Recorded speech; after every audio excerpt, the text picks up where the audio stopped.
Sometimes in life, we start out on a path that seems like it's exactly what we're meant to do. Years may pass, and then one day, everything changes. My guest today, Zach Loescher, had a childhood dream to become a first responder, and he became an EMT. But after 20 years, he made a dramatic career shift to pursue a more entrepreneurial path. Unfortunately, he brought with him an addiction to alcohol that he developed in his time as an EMT. It wasn't obvious at first because the drinking was how he and his peers dealt with the trauma of the job. And his entrepreneurial efforts made it easy to justify his habits because he controlled his time. Eventually, the people closest to him confronted him, and thank God he was able to see there was a problem. Today, he's on a sober journey, building a business focused on creating a network and networking with people and solving their pain and their problems through AI, AGI, and automation that uses software for lead generation to create residual income. Sit back and listen to the story of Zach Loescher and his new journey. Hello, and welcome to Hero Up, the podcast that inspires and challenges you to step up and become heroic in all areas of your life. I'm your host, Tony Stark Polici, and it's my goal to give you practical, actionable advice and insights into copywriting, mindset, lifestyle, and impact. On this show, we'll explore how to create compelling and persuasive marketing messages, and I'll give you clever tips to make you stand out as a hero. Whether you're an entrepreneur, a freelancer, a coach, or a creative, this podcast is for you. So, let's dive in. Okay, you guys just heard the introduction of my guest here, Zach Loescher, today. Zach, thank you so much for joining me, man. I really appreciate you being here. Hey, awesome, Tony. I truly appreciate it myself. So I appreciate the time with you. Yeah, I look forward to this. So we met a couple of years ago through a mutual friend in business, and I've seen you do some pretty amazing things. I know that you've gone through some really great transformations in your own life, struggled with some difficult things. So we'll be able to get into that today. But I want to start off by just asking you a very simple question, which is, who are you and what do you do? Great question. I'm Zach. Lived everywhere almost, but just got into online marketing and entrepreneurship in 1999 and dabbled in it for quite a while. And then in 2012, 2014, got serious. And after a 20-year career as a first responder, in 2017, I've been full-time online networking digital marketer, and love the freedom to lived in Denver, moved to Detroit. Yeah, you set your own schedule, you set your own if you want to, how much you want to make, whatever. It's all up to you. You're not tied to a boss or a 9 to 5 or a location. So it gives flexibility and freedom, unlike I had to show up and put my boots on the truck and get on the truck every day. Yeah, big difference. Did you say 1989 is when you started online? 1999. 1999. I was going to say, was there even that's like before me even? That was from flip books. Right. So 20 years as a first responder. Were you a fireman? What were you? EMT. So EMT? Yep, EMT all over. Yeah, I worked for a lot of Denver is privatized.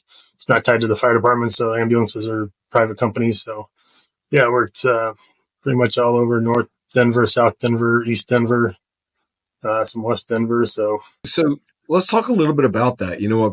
I've got some friends who are EMTs, and that seems like it can be a very rewarding and also an extremely stressful occupation. How did you get into that, and what was it like for you?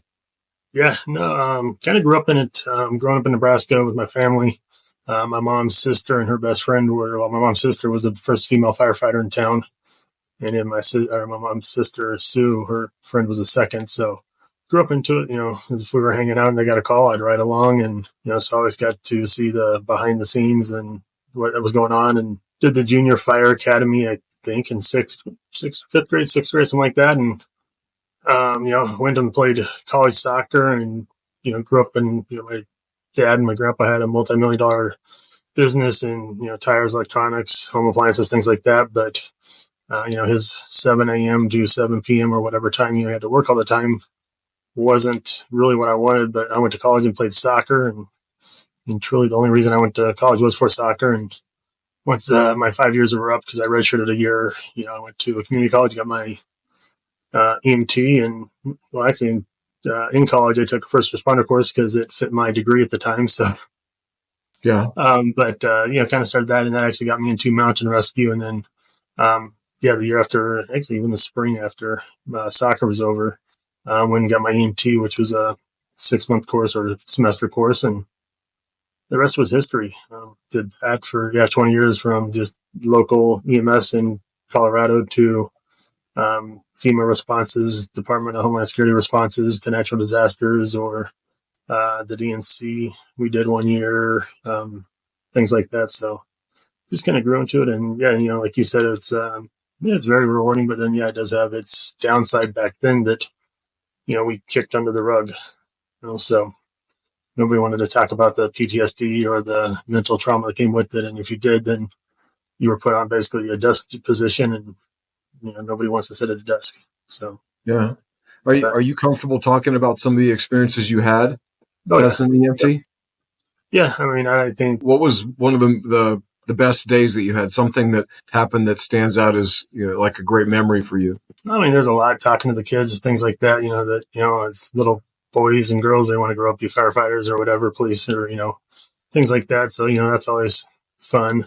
But I think the biggest one, and I guess is kind of weird, but it was a wife passed away, and she wanted to pass away in the house, and the husband had left to get medication, and she was pronounced in the house, and we walked out, and who knows how the family got there, but they literally lined up and we're shaking our head, telling us thank you for it. So that's one that, taking a bad situation in the family, turned it into some more positive. So you actually showed up there while she was still living, and she passed while you guys were there? Yeah, but she'd already was already gone, but her wishes was to pass away in the house, and she had a DNR and everything, so we were able to allow that, and that's what the husband wanted. And so but it was a different turn, because I think I can count about how many times on less than one hand that we got thanked for something. Yeah. What's a typical call like as an EMT? Controlled chaos. Controlled chaos. I don't know. I mean, probably high 90% of all calls aren't even an true emergency call. It's more that they should be, they were scared something happened or whatnot, or most of them were not emergent calls or anything like that, and most are you're just driving slowly back to the hospital like a normal vehicle, and nothing big's going to happen, and it's that 1% or 2% that are a true emergency. So a lot of it is everybody thinks it's all fun and exciting and whatever, but 95, 96, 97% of everything is, kind of more or less boring, and just basic vitals, and take them to the hospital to get checked out. And probably within an hour or two, they're going back home. So most of it's a lot more boring than people think, which is good. Right. Was there an incident that happened when you were doing that where you remember first thinking like, I don't want to do this anymore? Not to the end where it became more political with management, and the dry humor that all the old timers had wasn't allowed, or was shunned upon if you made the wrong joke or the wrong statement or whatnot. So that's what really started to get me out. And then I dispatched for like the last 4 years or so, 3 years, just getting off the streets completely. And finally, the week actually right before Thanksgiving 2017 was my last shift dispatching. So, and it just got to a lot of more or less political with management, and walking thin ice. So don't say this or that, or don't crack a joke kind of thing. So, but there was a lot of that, I think, that moved around the whole world at that time. So did you just quit? Did you just leave, or were you already working online in like 1999? Did you already have something else going on because you like saw the writing on the wall? I can't do this anymore much longer. No, the writing was on the wall, and I'd been looking to get out and continue the online path I was on, with the online career I was on. And then I kind of, once I got out there, and I was going to quit in January that year, January this coming year, so 2018, and administration and I didn't see eye to eye, and so I left early. So But yeah, and then I went into, using my online skills, went into solar for a little while because solar was intriguing at the time for me. And, I was dispatching it. I was already looking into it. And so I did that for a while right after that. But then pretty much, I went full time networking. So you also talked about in college playing soccer. Didn't you have some kind of a stint like in Europe or something when you were in college Yeah. playing soccer? Yeah. Yep. I was fortunate enough to have amazing parents that, I grew up playing soccer. They took me everywhere, did, camps with some professionals from Olympians, you name it. But yeah, and then first summer we were on a U.S. team, a selected U.S. team out of the United States, and went over for the summer and played in different tournaments and everything all across Europe. It was like Germany, Denmark, Norway, Sweden, and the Netherlands. Probably forgot somewhere else. But yeah, and then 2 summers later after that, or 2 or 3 summers after that, we went over with our college team. And the college team went over and we played. We were there almost 3 weeks. So yeah, it's pretty fortunate. And then was able to come back here to the States and play semi-pro in a league that was in Omaha with Omaha Flames. While I was in Omaha, and then out in Colorado Springs. Did you learn any lessons from playing soccer that you brought into business? Yeah, I mean, it's a lot of teamwork, it's a lot of camaraderie, it's a lot of leadership. I was goalie, so most of me was being a leader on the back end of the set field and whatnot, and so there's a lot of things you can take from sports and turn them into business, especially like the leadership and the practice. 'Cause a lot of what we do in business is still practicing and learning new skills and updating skills and whatnot, especially with technology now, versus in 1999 when we were doing flip books. I think anybody could flip a page. Now it's setting up software and landing pages and email campaigns and bots and AI and AGI and a lot more to it now. But a lot of it. And, one of the big things I got from Amway in 1999 was their book of the month club, because once college was done, I was done reading. But I got that spark back into reading motivational books, and so did that. So you can take a lot from sports and leadership and the camaraderie. And we had the same thing when I was in EMS, is the camaraderie with your brothers and sisters on the trucks, because our goal, our objective every day is to go back home when our shift's over. So right, knock on wood, I did. Yeah, you mentioned the book of the month club. Were you? Is that when you first discovered like motivational books, inspirational books, personal development books, things like that? Yeah, that's one of the biggest things I took away from Amway. I'm not a suit and tie guy or anything like that. But yeah, there are cassette tapes or motivational tapes. There was cassette back when I started. We're sure, doing ourselves. Me too. But the books were definitely, because I didn't really read them when I got them. I was in the book a month club, but I didn't really read them. But kind of when soccer was wrapping up, and then I really was like, I need to read these books, and got into them, like Who Moved My Cheese and all those, Rich Dad Poor Dad, all the normal ones that everybody's read, and right. I slacked off some, but now I picked that up again a lot, so it's been good. You got into network marketing. So first you started doing solar. What was your first network marketing opportunity? Was it Amway? Amway in 99, and that went to about 2005, 4 or 5, something like that. Maybe 6. I don't remember exactly. And then I just got out. I got burnt out. So then instead of doing that, I decided I'd pick up more shifts on the ambulance, which was probably the dumbest move, because that's like 72 hours a week or more working. Wow. But then in 2012 came back in and was in Visalis up until I think 2017, 2018. So, and then bounced through a few companies, and I've been with Bo and my Gene Sleeves for 4 years now. Yeah. So network marketing, what attracted you to network marketing? Me not being a very good corporate guy or rules guy. The whole thing of, your income's based on what you do, and, and it goes back to the leadership you can provide, or the value you can provide to your team and your downline, and if you can do something that's simple and duplicate it down, then you're going to be good. If you're kind of stuck in one way, and that was kind of what was the downside of me and Amway is they had a very structured program, and it was dress codes and all that stuff, and that wasn't really me. Yeah. But with Visal's obviously being a health and wellness company, it was obviously there wasn't a dress code, there wasn't anything on events and things like that. But it also was a good product that got to know Audrey and Dr. Steve and those that made the products. And being a product of the product, I lost, what did I lose?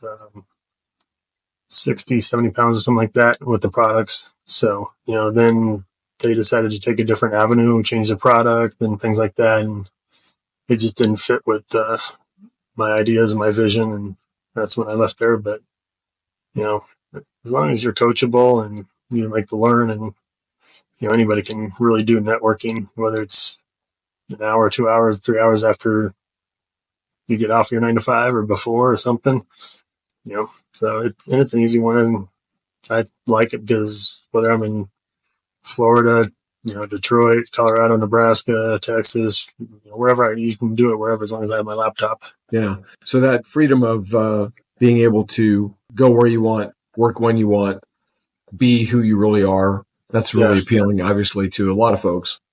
Yeah. Oh, yeah. Yep. It's, and I think, that,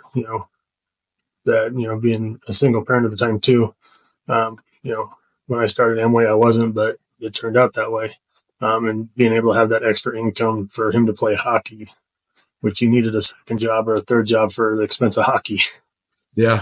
But, Sure. He was good and he liked it. So, just like my parents let me play soccer all over the globe, he got to play hockey all over. So, How old is your son? 25 now. 25. So, yep. Is he also involved in like networking or online marketing? Has he chosen a different path? No, not really. He started talking about what he can do and stuff like that. He's up in Montana right now on a bear dog ranch, raising bear dogs. Wow. I had no clue what they were until I looked it up. But now he's kind of looking at, opportunities, things like that he can do outside of that part, because it's he basically walks the bear dogs and trains them a little bit for a place to stay on the ranch and things like that. So he's got free time to do other stuff now. Yeah. So your network marketing gave you the freedom to raise your son and spend time with him and do things that like a normal 9 to 5 wouldn't, I assume. Yeah. Yep. No, I was able to go to the hockey tournaments or practices or whatnot. There was some time I was in the ambulance, but a lot of it I could make. So. Yeah, that's one of the things that I really am grateful for in my career. When I left my brother's company and started my own marketing consulting firm, I did it because it was kind of I was forced to at the time. However, what it turned out to be was a great thing because it allowed me, like I never missed any of my kids' events. Of course, people think that being a entrepreneur or a solopreneur, small business owner, affords you like all the freedom in the world. Well, it affords us a lot of freedom, but also, my experience has been that I don't know, I've spent a lot of years as a business owner. My business has pretty much owned me in a certain way. Now, yes, can I make my own schedule? Can I take time off? Can I, stop working and go take my kid to a basketball practice or a football practice or whatever it was, karate, whatever they were doing? Yeah, absolutely. And at the same time, I may need to work, from 8 o'clock until midnight to make up for that time that I took off. But having the convenience of being able to, do the things that are most important and work around those things is a real blessing. It's a real gift.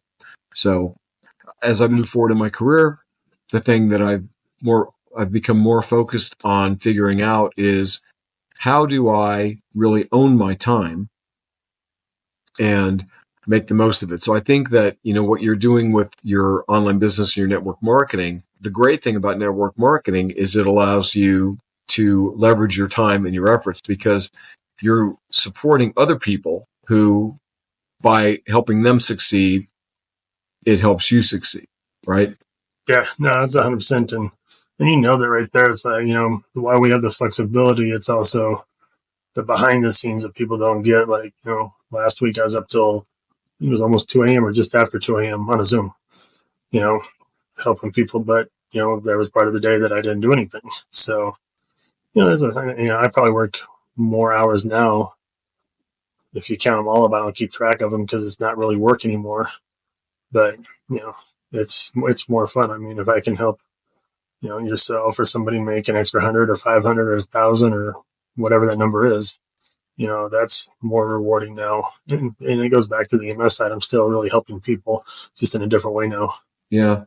So let me take you back a little bit to your childhood. Did you have, you said that your father had a multi-million dollar business, right? Mm-hmm. Yep. Yeah. And did you have like visions as a kid of being an entrepreneur or going into business for yourself? I guess probably. I don't know. I, had that little kid firefighter thing in mentality. But Yeah. at the same time, being raised, from birth, through, even up through high school and college, even when they sold it like in around 2010 or something. I was always there because I was raised in it. At that time, I don't think I saw the hours he put in.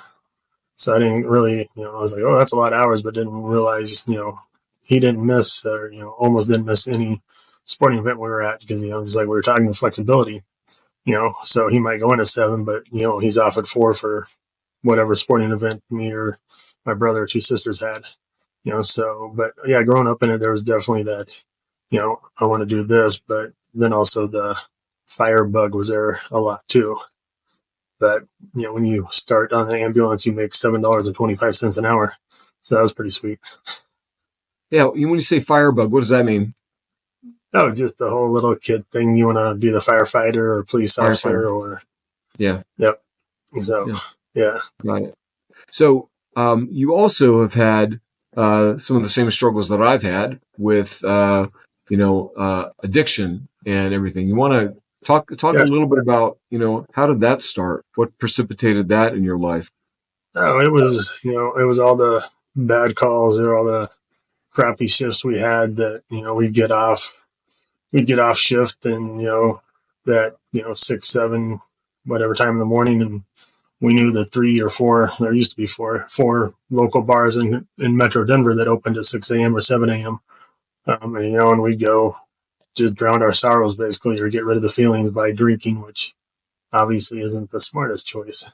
But, that's how we did it. That's how we coped with it because, there wasn't, Mayflower or whatever all these other companies out there are now. That, and if you talked about it to management, then you were taken off the truck and you were just put in the office for a while. And, anybody that's been on the trucks, that's your worst nightmare is to get an office position. So we just go drink and dealt with it and not thought of, didn't really think about it. But, now looking back, it's easy to go, crap, that was a lot and that was stupid. But it took, I don't know, 20 some years. What am I, 48? So 30 years of drinking to figure out that there was an issue. Yeah, so you talk about bad days, crappy days. Are you talking about like you guys were on calls where there were trauma and like death and horrible things like that happening? Is that what we were talking about?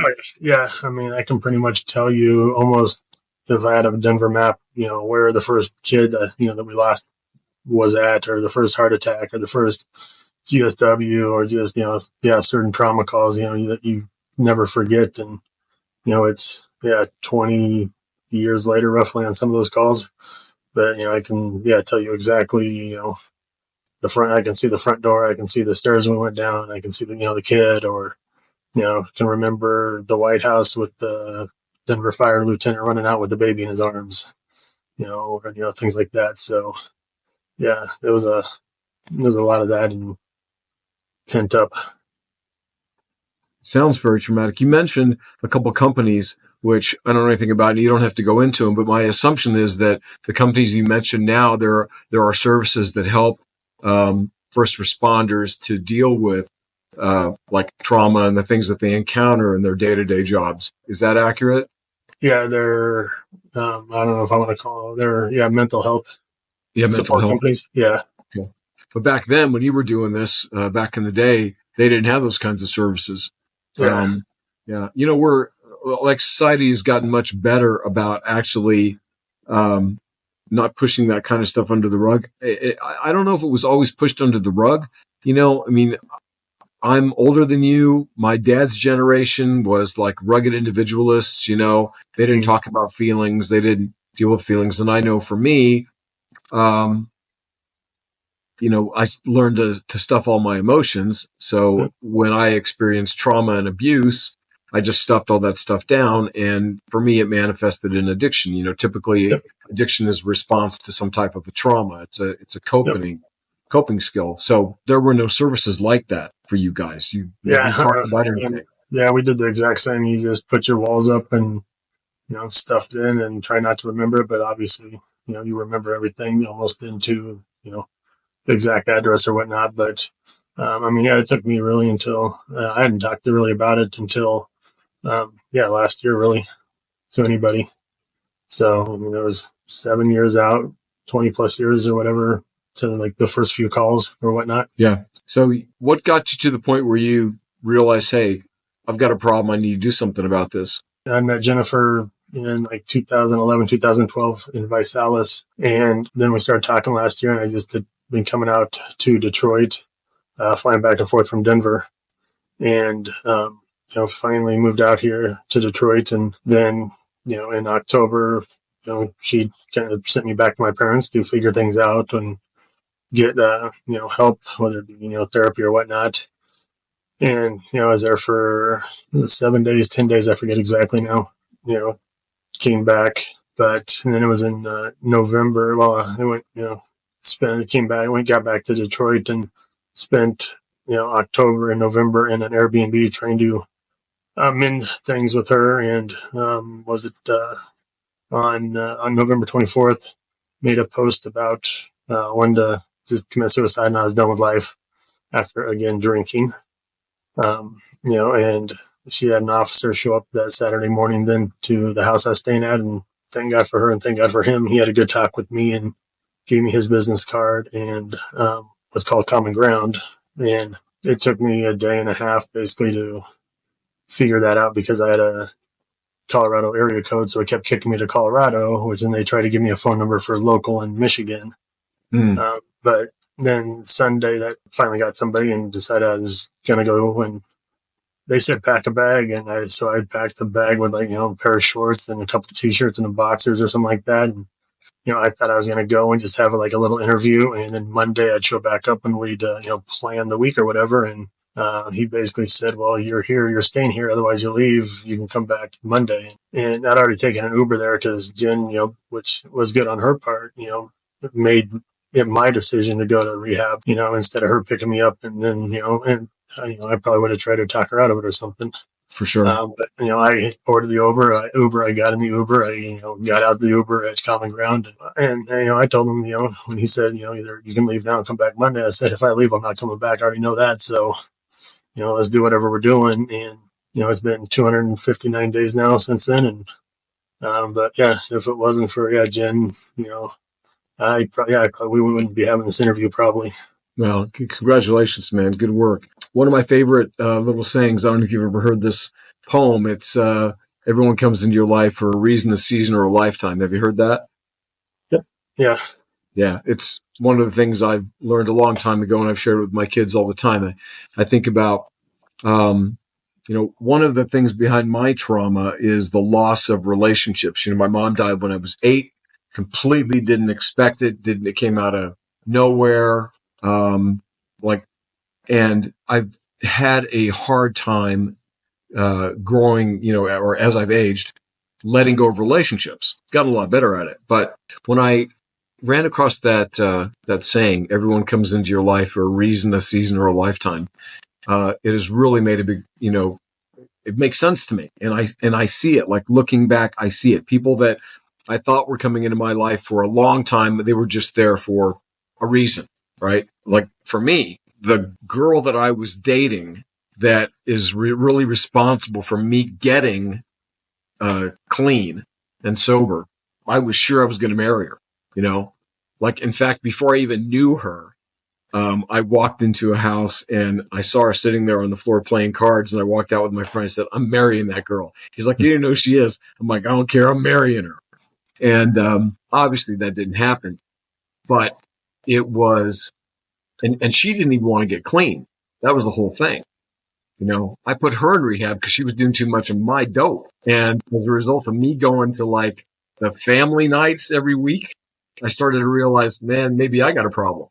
So anyway, I don't want to go into a long story about that, but it's interesting as we make this journey, we look back and we see the people that were influential in our lives in both positive and negative ways. Hey, thank God that she and that officer were there and everything turned out the way that it did. So your journey in recovery, I mean, the first year is amazing and challenging and wonderful and painful and all of that stuff. How are you, like, what are some of the things that you're discovering that maybe you stuffed down or weren't aware of? And how's that impacting you now? Yeah, it's opened my eyes a lot. Like, I was amazing at lying and hiding it all. You know, a lot of the habits now you look back and go, well, yeah, crap, you know, I did a lot of lying or a lot of, you know, cheating or stealing or whatever, which, you know, cheating and stealing weren't a lot, but the lying definitely was, you know, like, you know, well, I didn't drink that beer or, you know, oh, you know, or finding money, you know, I can go get enough change to get another beer. But, you know, the habits that I had while I was in active addiction, trying to get rid of them and remember like day by day that don't do that. That's stupid. The struggle now. You know, I always say the drinking part for me, like it sucked like the first week or two, but I was in rehab for 3 weeks. And once I got out of rehab, it like knock on wood, like I didn't have that want for it or that need for it. Like a lot of people do. You know, and it's been a couple of times, like, you know, my relationship with Jen and stuff that, you know, I was like, I should just go drink, forget it. Like, it's not worth it. But then I look back and it's like, well, why am I going to throw away, you know, whatever day number I was on, you know, like 259 a day, you know, why throw it away? You know, we can work things out or we can fix things or, you know, it'll get better. So, but yeah, the biggest ones, yeah, just, you know, the whole lying and making a lot of promises and then, you know, not holding up to the promise. And, you know, like they say in rehab, your first year is the hardest to change everything. But another 3 months or something like that'll be a year. But yeah, no, a lot of it, I mean, looking back, it's easy to look back an armchair quarterback now and going, well, yeah, I did this and this. No, that was stupid. And no, this was a lot of drinking. And some of it was PTSD, a lot of it was PTSD and that, but a lot of it also was, especially during COVID, the flexibility that working online gave me that, you know, as long as I had my phone, you know, I could text, you know, message, do whatever, and still work my business while I'm sitting at a bar, you know, belly up to a bar, which, you know, obviously is kind of stupid, or is very stupid, really, you know, and so, you know, and then all of a sudden with COVID, you got alcohol delivery, you know, so that just helped everything. Took it to a whole new level. Yeah. Yeah. Yeah. Traveling back and forth, like looking back, like, you know, I got on the plane and, you know, well, I got to the airport and got beers. I got on the plane, got beers, you know, got off the plane, you know, so it was, you know, just a windfall of everything that, you know, I didn't really realize how bad it was until now sitting here looking back and going, well, shit, no wonder my son didn't talk to me from April last year up until I went into rehab. And, you know, now we have a good relationship again that we talk, you know, 2-3 times a week at least. You know, but, you know, looking back on a lot of these things, it was like, oh, yeah, look at that. Oh, yeah, alcohol was involved there. Alcohol was involved there, you know. So, you know, now it's kind of like, you know, I don't have to worry getting in a car, like driving because I'm not drinking, you know, like, you know, I got DUI in 08 and, you know, should have had one in 2015, but I got a little professional courtesy from the officers. But, you know, it's a learning experience. And I didn't learn until going to rehab really in last year. But, yeah, it's, you know, I think it's easy to look back at and go, yeah, crap, that's a lot of stupid stuff we did. But, you know, just, yeah, thankful for Jen and the officer and, you know, and well, and, you know, they're a big part of it, but then it's also, I had to want it. And, you know, Yeah. I had to want Absolutely. enough to do it. So she's been that guiding light, I guess, for me to continue it and try to get better and learn to get better. And, you know, I still got a lot of growing to do and learning and things for my psychological mental side and that, you know, the drinking kind of I don't really care about it. Drink a lot of sweet tea and it used to be a lot of Fago. I'm going to order some Fago while I'm down here in Texas for a little while. So, the interesting thing about addiction is that it's a condition where we're constantly convincing ourselves that there's nothing wrong with us, right? So for people that are listening to this, because I'm quite sure that somebody's going to listen to this and they have a substance issue or some kind of an addiction and they're fully in denial about it, like telling themselves, I'm okay, I don't have a problem. Like, can you remember some of the things that you said to yourself to justify like what you were doing? How did you bullshit yourself into continuing to think that you didn't have a problem? It was just, another one or two will be okay. We can do it again today. Or I'll have a couple and it won't be a big deal. And, one was not enough and two was too many for me, because once I had two, then it was 6, 8, 10, 12. But, it was just, mine was, I'll get up and work out in the morning. I'll be fine. I'll burn it off, or it's not a big a deal. I can sleep in because I'm working online. There's probably a million things I could think of, and unfortunately, and like you said, some people are going to see this and it might open their eyes, or, that they do have a problem. And I know a handful of friends or partners on the trucks that, some aren't even here now, due to it or other things, but they are where I was or even worse than I was. But, it's still, until you want it, you're not going to do anything. It doesn't matter. And I don't think it really got that bad except for the last 5 to 8 years, maybe something like that. And especially during COVID, because what else did we have to do? Especially when you're an alcoholic.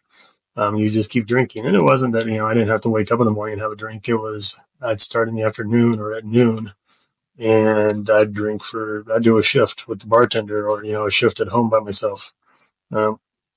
Just to, I had a bad day or a bad night or whatever. And I just still drink to forget it. Yeah. So, during COVID was a tremendous surge in depression, the incidence of depression and addiction and everything else. Isolation is terrible. One of the great things about being in a recovery community, as I'm sure you've realized now, is you talked about having some camaraderie with your, back when you were an EMT, but there's a whole different kind of camaraderie that is in the recovery rooms. And the wonderful thing about it is, are you going to 12-step? Yeah. Yep. Okay. So, like no matter where you go in the country, in the world, we can walk into one of those rooms and we have welcoming people, right? Yep. It's a bit of a paradox because, sometimes it's so difficult to connect with other human beings when we're in pain and we're struggling. But then once we say, I'm screwed up, I got this problem, and then we can go walk into just about any, for example, AA meeting or NA meeting or CA meeting or any of the 140 different A meetings that you go to, depending on what it is you're struggling with.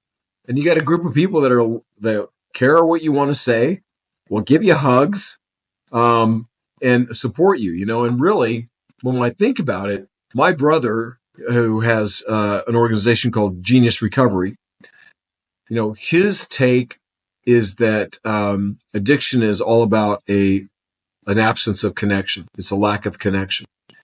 And it makes sense because, this principle of one alcoholic, one addict helping another, that connection that we feel in recovery is so crucial to us continuing the journey of wellness, the journey of healing, right? And it's almost like, I know you've just moved from one state to another. You're in where you're at now. I don't know how long you'll be there, but you have a community that you can plug into no matter where you go. And that's something. It's almost like people who don't have addiction don't have those kinds of things. In a way, you're spot on too. And people, well, there's still that stigma around addiction and everything, but it's like, when I was on the ambulance, we went out drinking, our group there understood what we were dealing with, the trauma of the job. And yeah, when you go to AA or NA or anything like that, those groups know why you're there and what you're dealing with. And it's like an extended family. And like you said, yeah, you walk in, you get handshakes and hugs. And, I'm super excited to go back to Detroit and back to the Hive where I did a lot of my AA, and walk back in there again and, be, I don't know, 200 and something, 200 whatever days or 300 days, sober. And, cause it is just a big family. And, like you said, I mean, one of the guys told the story. He went on a cruise and he was like, oh crap, I don't know what the hell I'm going to do on a cruise. And he said the first day he was on there, he heard over the PA, friends of Jim will meet at 4:00.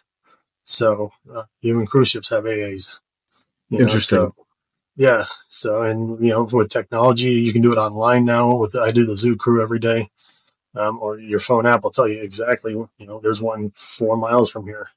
Yeah. So it's a extended group of friends or family that understand what you're doing. Yeah, it's wonderful. So how has this journey in recovery, how's that impacted you in your business?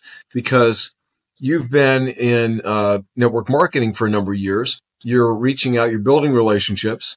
All the while you're hiding the fact that you had this, alcoholism going on under the surface. Maybe you weren't hiding it. Maybe you just didn't think it was a problem. But the way that you relate to people, right? So normal people, we'll call them normal people. I think I'm a normal person now, but someone might drink to relax themselves. Maybe they'll have a drink before they have a conversation because they've got nerves. I know for me, when I first got into recovery and stopped using things, it was hard for me. I didn't know how to live. Like, I didn't know how to relate to people. It was always like I would use something to prepare me for whatever situation I was going to be in. It got to that point, and it was very awkward just transitioning into regular life. But I started connecting with my feelings and emotions, things I hadn't felt before, or maybe it had been a long time since I was in touch with them. My question, Zach, is how has being sober impacted the way that you work and relate with other people in your business? That's a good question. Right the day I chose to go into rehab, I did a long, I don't know how long, I remember 10-minute video, 15-minute video, like just laid it all out and shoot everything. It was, just transparent as hell, and told everybody what was going on. So, I think that kind of cushioned the blow for 3 weeks while I was gone, maybe, per se. So people knew now, and then coming out of it, it was kind of shell shock because, it's like you said, it's having those couple of drinks to relax to, do an interview, do a Zoom, do a whatever. It made things easier in my mind at that time.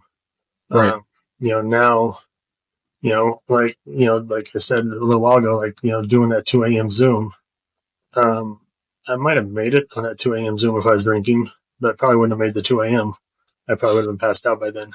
But now, like this, it's given me that, some of our techs are in India and I can get up at 5 a.m. and talk to them, or I can do that till 2 a.m. helping, I think it was 4 of us, get their software set up. But yeah, there's that stigma that, there's Zach, the alcoholic guy, and I know people are, most people will change their perception maybe of me or whatnot, but there's some that, never will. There's some that, will maybe never do business with me. I don't know. You actually have people who respond to you like, there's that alcoholic guy? Not per se those words, but there's negative, I don't want to say negative, there's negativity around it, or, just, that, he's only doing it for this or that, or he won't last very long.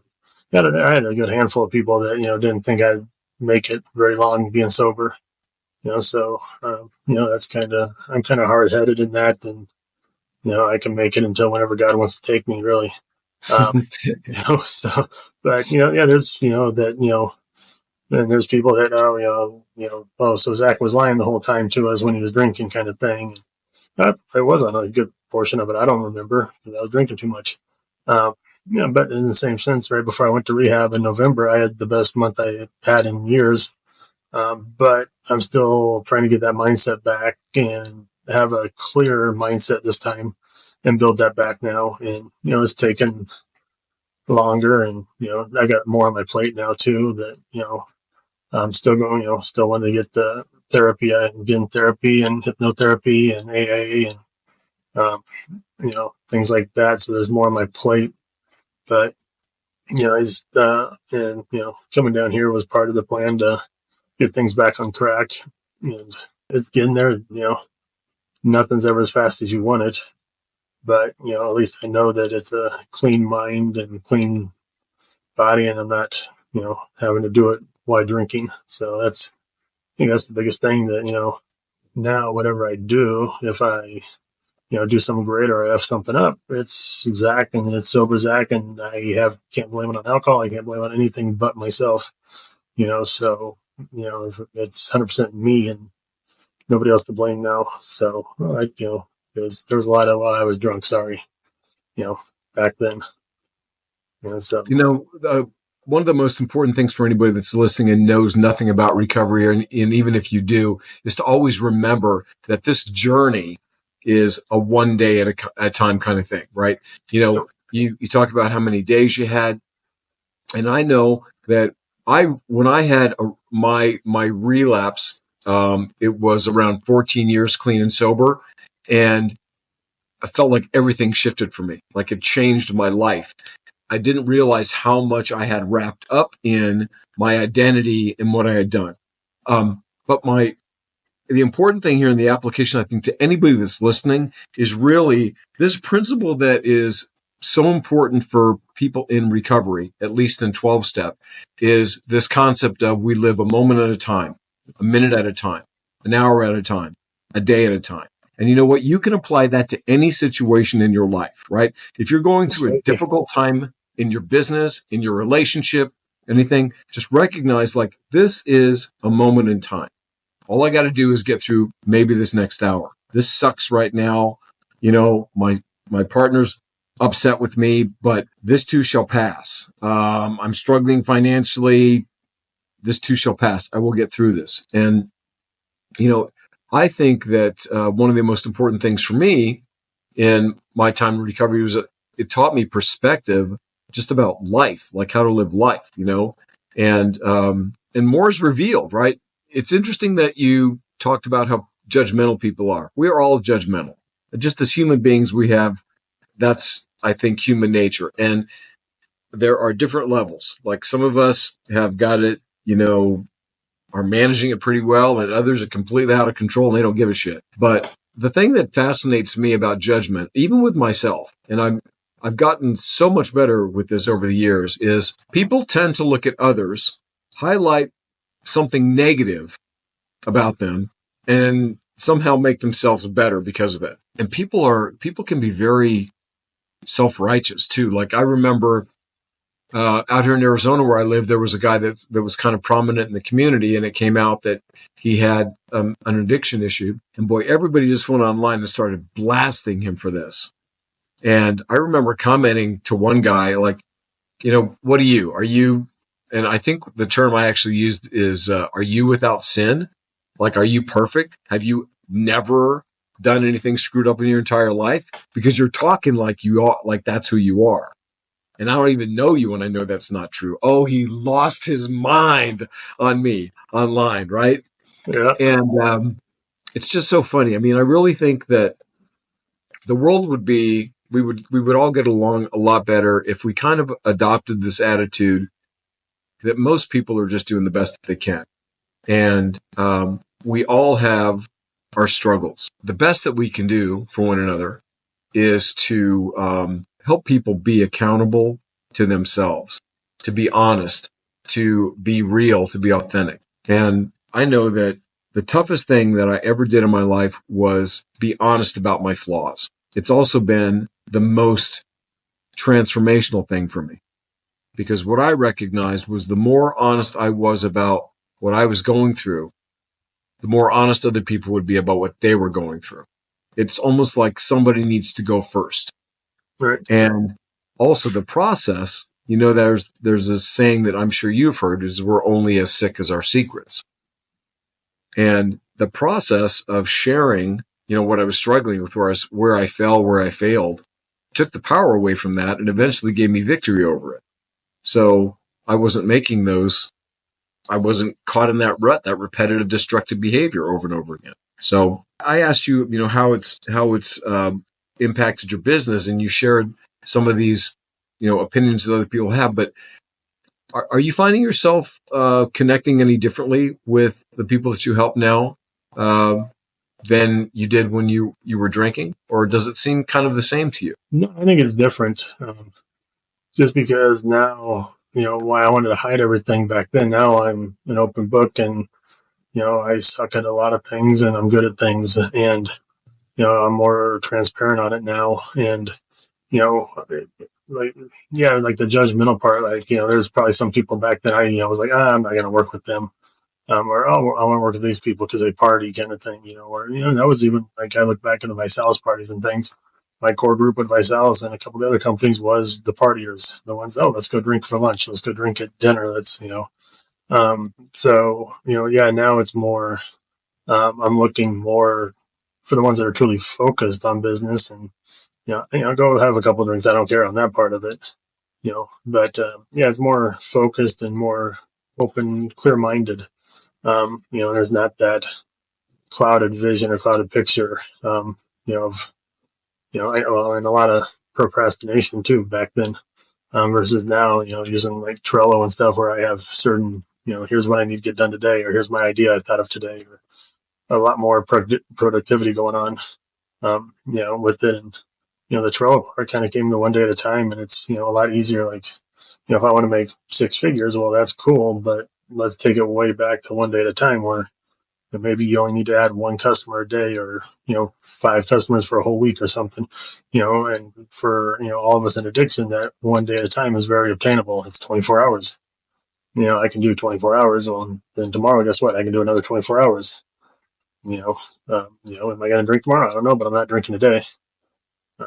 So, I think it has made it more clear why, I still have a lot of stuff to clean up and perfect, relationship wise, mental, and there's still a lot of mental stuff that, is there, that I know I can do better, and, give more into the business and, my team and stuff like that.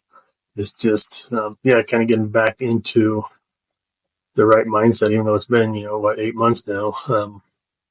It's been a roller coaster 8 months, and, business is, and that's one thing that got me through rehab is, talking to a lot of these people in rehab. They didn't know what they were going to do when they got out. They lost their apartment because they were in for, 3 weeks, 6 weeks, whatever it was. They lost their job or whatnot. Thank goodness that I had residual income that, came in, every week, that when I got out, I did have money.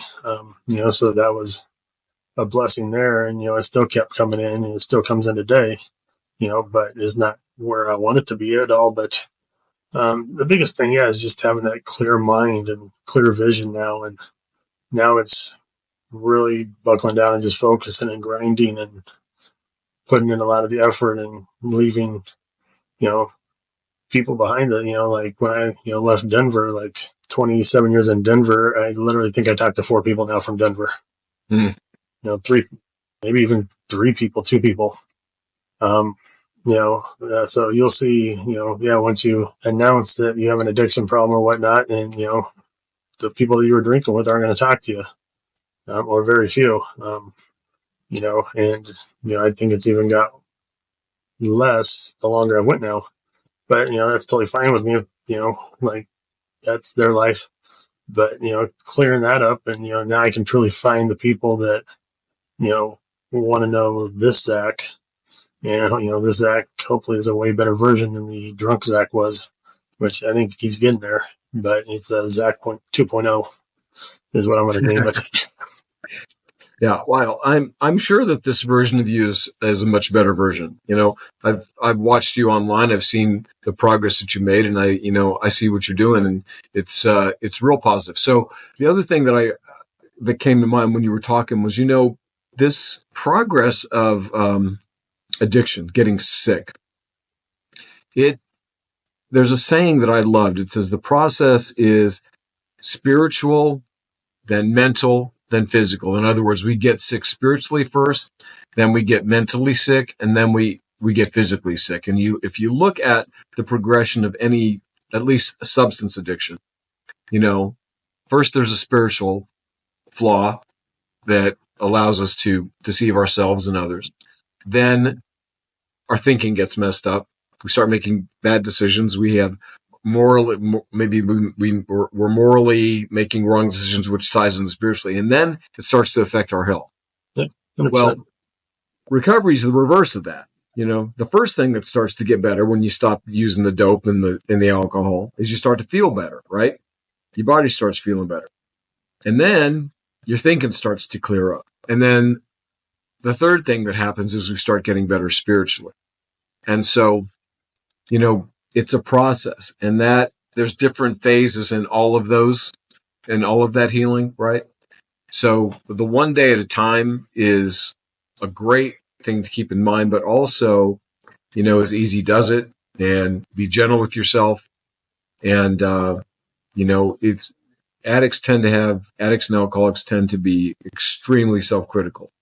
I know that I still can be that way, after many years of, not struggling with addiction. So, for anybody that's out there listening, if you're in recovery and you're feeling like you're just a loser and you suck, you're not, right?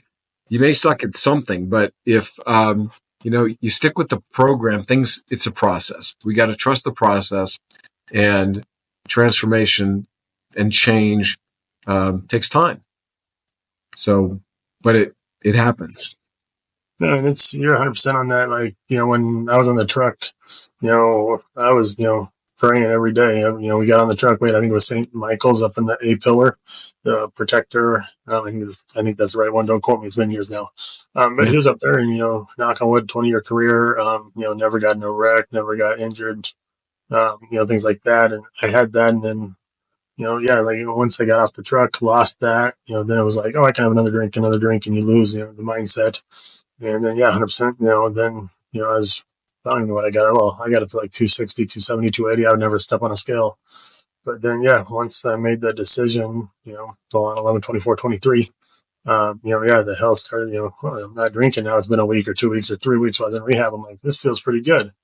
And then your mind's clear and your choices, and we still screw up, we still have a lot, I had how many ever years of the lying that I had to be better at and not do. But then, the spirituality, now, like, July 1st, I started a short video every day of the thought of the day from the AA, and it's helped.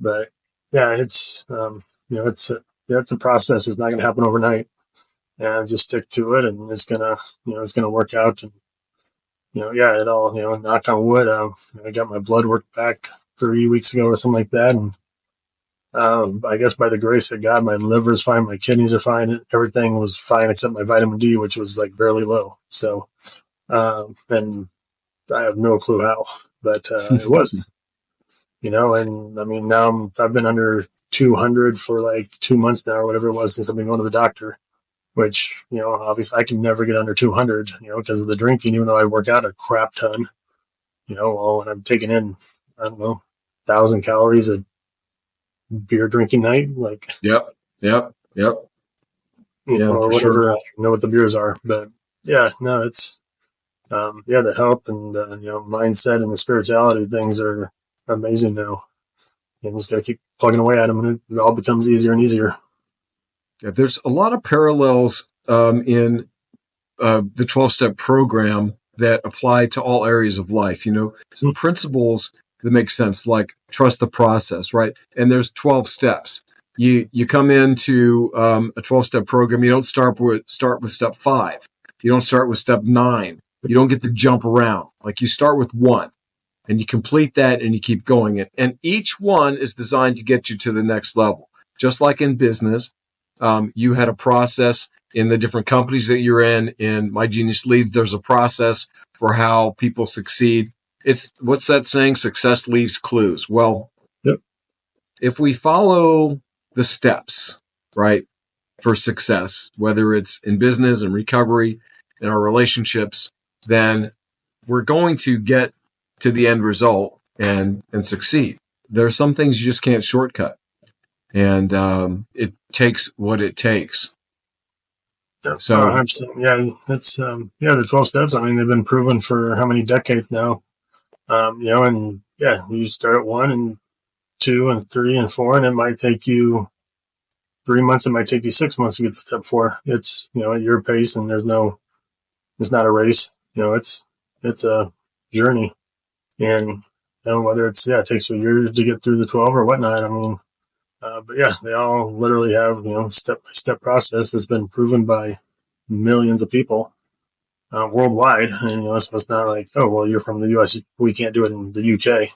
Um, you know, it's a proven process. It's like business. There's a proven pathway to success, and so it's your goal.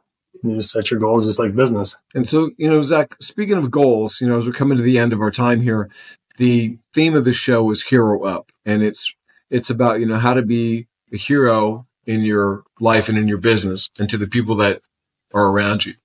So stepping into recovery, some people look at it and they think, that's not heroic. I think it's different, right? I think that there's a lot of people that spend all their days on this planet and they never really face their demons. They never really step into that process of transformation.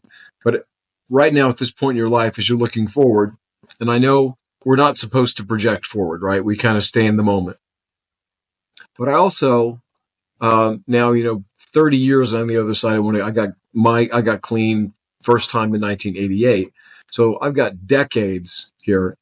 What I know now that I didn't know then was if I could have a vision in my mind of, what I could see myself doing, I never would have expected to have achieved the things I've achieved in my life. Really, like when I got clean, my goal was not to die in a freaking alley.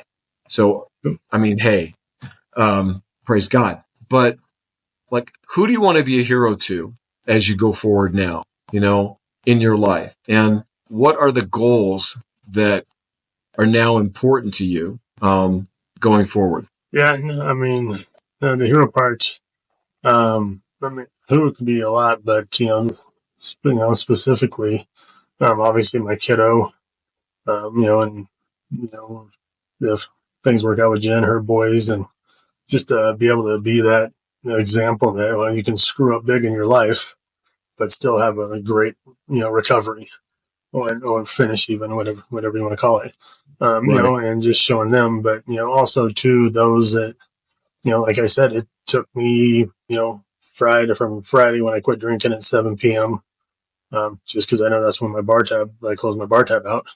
That was my last drink until it took me till Sunday late afternoon to make up my mind that I wanted to. So to those that, are in active addiction, you can do it. It's, you just have to want it. And, I didn't want it for a long time. But, and it won't be easy. That'll probably be pretty damn hard. So even for them that, it doesn't matter. And, the other cool part we didn't really talk about AA is that, or NA or any of these, that, it's every walk of life. Like, whether you're making 6, 7, 8 figures, which there was somebody in rehab I was working with that was making 8 figures and he'd spent over 7 figures in his addiction. So it doesn't discriminate who you are at all. Right. So, once you're out of that addiction, with a clear mind, you can be whoever you want to be. It's really putting your plate now to be who you want to be. And, that's the cool thing is that, we can, show people there is a better path and that, you're not that stigma that, society unfortunately still has. You don't have to be that, now I really don't care if you call, hey, that's Zach the alcoholic. I'm absolutely damn straight I am. Cool. Yeah. And it's also been 259 days since I had a drink. Thank you. So, and that's the cool part. Like, but yeah, mostly, I mean, for the boys, for sure. Just show them, you can completely screw up your life. Like, completely screwed it up. And it's going to be a work in progress, but, I'm too hard headed to give up and quit, that, I'll get it all done, work on it. But, just, to anybody that hears this, that is an active addiction, that, you can, once you make up your mind, stay clean for as long as you want. So it could be, just to anybody. Second chances, Mm-hmm. that I think that's something that's desperately needed nowadays, is for people to know that when we make mistakes, that's not the be all end all, right? So many times I've seen stories of people who have ended their lives, and I just think, man, if they just had a little bit of hope, if they just had a belief that this was going to pass and they could get through this, right? Yep. So, if you're, to anybody that's listening and maybe you feel like, man, I screwed up so bad, there's just no coming back from this, I want to encourage you not to give up, to talk to somebody, seek some help. I'll put some links at the bottom of this, interview. If you're watching on YouTube or another platform where you can see text, there'll be links to resources that can help you nationally. And, also, I think one of the greatest things that I got out of recovery was a relationship with God. I really understand that, not only am I not a piece of crap, but I'm loved, and God gives me second chances too. So if you're Absolutely. listening and you feel that, I just want to encourage you to know that there is second chances, not only with people, but with the Creator who loves you, and that matters so much, probably more than anything else, for people to know. You're not unforgivable. You're redeemable. So, Zach, is there anything I didn't ask you that I should have? No, I think we've covered it all. Yeah, it's it's just, you can come from wherever in life, and we all, might hit rock bottom at some point. And, 11, 24, 23 was my rock bottom, and now I got to make that rebound and show everybody. And there's a lot of stuff I have to rebuild, but I know within due time, and within God's plans and my patience, that, well, I'm working on patience. Yeah. Everything will work Me out. too. Still. So and just like you said, Tony, don't give up. Don't make a long-term decision on a short-term issue.